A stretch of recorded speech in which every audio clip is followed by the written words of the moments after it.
Help learners understand how you will assess their discussion contributions by adding a rubric to a discussion topic.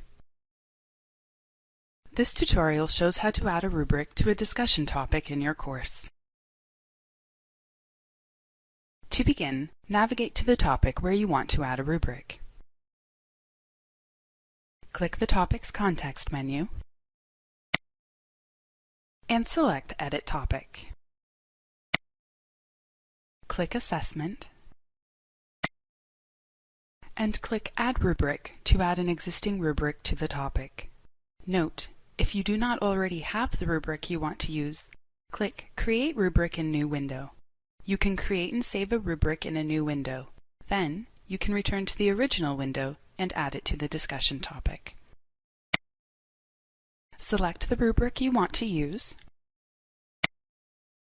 and click Add Selected. The rubric displays. When you are ready, click Save and Close.